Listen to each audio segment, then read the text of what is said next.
right, y'all, welcome back to Final Boss Auto Hub, back with another one. And I want to have an interesting conversation with you. Most of you already come into this channel, are already car enthusiasts. And if you didn't, you might have already heard this or not, but hopefully I'm breaking this down to you.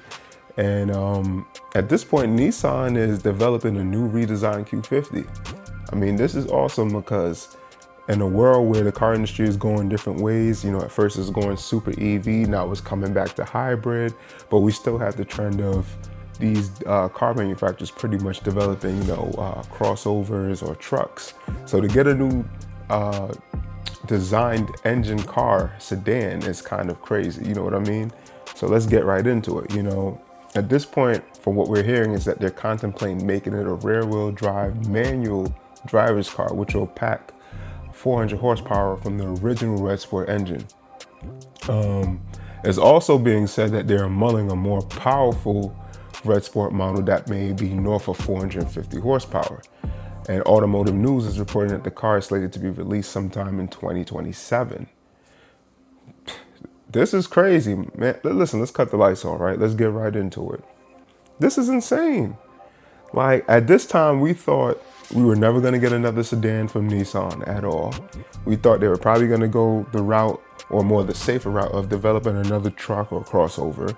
But they have a few in both lineups, in both Infiniti and the Nissan lineups already. So to get a new design sedan is kind of crazy. Let's talk about the pros, right? Nissan is bringing back a segment that is heavily neglected, such as a rear-wheel drive sedan. There are not too many companies that are still doing that besides maybe Chevy, Cadillac, and Acura. So to get something like that, again, is putting them into kind of a niche category, which I think where Nissan and Infiniti needs to be at this point in time to compete, right? Also, the engine will be potent. The regular base model, it seems like it's gonna start at 400 horsepower. That's fire. That's what we need. This is supposed to be a luxury brand. You're supposed to get good power. You're supposed to get good design. You're supposed to get good technology. So I think this is a great start, right? Now for some of the cons. I didn't hear anything mentioned about an all-wheel drive variant. I think if they don't develop an all-wheel drive variant, they can definitely hit a point where they could stall out with this model. Right now, most people want usability, something that they can use all year round, some utility. I think the best bet would be to make sure they have all-wheel drive variants in this vehicle. That way, the real driver enthusiasts could go get a fast sedan that's manual and that's rear-wheel drive if they want. And the regular everyday folks who want a fast sedan that looks good, that's luxury, can still go get the same car. It'd just be an all-wheel drive variant. Something similar as to what BMW is doing with their M models, right? The M3s and M4s. Another con is the infotainment system. Although I like the double screen in the Q50, I still feel like they could have cleaned it up and make it a little bit more better, a little bit more modern, and make it something that people want to see. I feel like BMW and Benz are doing a great job of that. I think that would need an improvement is the infotainment system.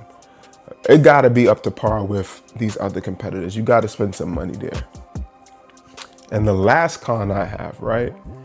I believe if this Red Sport model does not truly have a competitor, if it doesn't have a true engine that can compete with the AMG 63s and the full-out M models, I feel like it won't be a true competitor and you guys will miss out. Infiniti will miss out on a certain line of people that they can get. Not everybody want an M model. Not everybody want an AMG model. To be honest, I was in that category, hence why I had a Q50. I had a Q50 because I didn't want to go M43 or I said M43, I'm wilding. The M340 or C43. I wanted to be different. I wanted an Infiniti where, all right, I got a Red Sport or a sports sedan that's just as competitive, is just as fast, but it's different, has different looks, different quirks, different infotainment system. I don't have what everybody else have. I was in that category. So if you make something that can truly compete with the full out M models and the AMG models, and also kind of undercut their pricing, you got yourself a winner. You got yourself a recipe for success. Because if I go and go look at let's say, an M3, they start like at $90,000. And by the time I put certain things on it, we're at 100 grand. Same thing with the C63, right?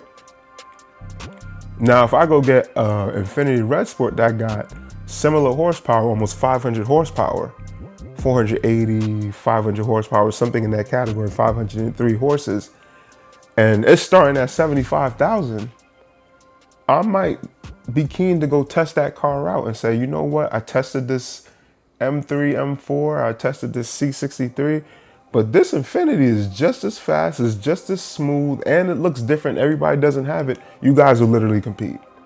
You will have yourself a breadwinner in your lineup. So I believe, if Infiniti do not make this a true competitor to the full-out M and AMG models, they're missing out on what could have been. So Infiniti, take my little 2 cents to it. Do what you may with it. But I feel like if you guys really want to compete and bring this sedan where it needs to be and come back to the heyday of Infiniti with the sports sedans and coupes, this is what you need to do. You need to make a real effort in making a full M and AMG model competitor. You just got to do it. Go balls to the wall and do it. You feel me? So at this point in time, it does seem like Nissan is taking shit serious. Excuse my French. But they're taking this thing serious now. They're starting to turn the corner and focus on the brand and what's really needed. And I feel like they're going back to what made Infiniti popular. You literally had, a sedan and a coupe that had manual driving. It had a great feel to the road. It was a real driver's car, and it had a sporty, throaty exhaust system. Everybody remember the G35s and G37s, like they sound different. Even the BMW models wasn't sounding like that during that time. So I feel like if they go real old school sports sedan with it and bring back the things that really made Infiniti popular back to this segment, they will literally compete. Because let's keep it real, the Q50 is a real popular model. Like I was in different Q50 Facebook pages and Instagram pages, and there's thousands of people with Q50s because it was just an easy model to modify and make your own. And they used to boost it and put pure turbos on it and go kill scat packs and M3s and C63s. So it's a popular model. If you guys do it right, you can really go dummy with this segment, But what do I know? I only know that there's not so many sedans like that, sports sedans on that kind of caliber right now in the car industry. You have a few, but they're being killed out. They're dying out. Like those lines are being, axed. So do what you will. I think Infiniti has a real shot in doing what they need to do to be a super competitive brand. And I hope they actually, capitalize on what they have and do what they need to do. But as always, thank you guys for tuning in. I've been showing the channel so much love. I know I've been a little sporadic with the videos. It's because I'm moving and I had to get those things sorted, and I'm still moving. But hopefully you guys stick with it and let me know. Like, comment, subscribe, and let me know what you think. Do you think this is a good opportunity for Infiniti? If so, let me know. If not, let me know. And thank you. I holla. Final boss.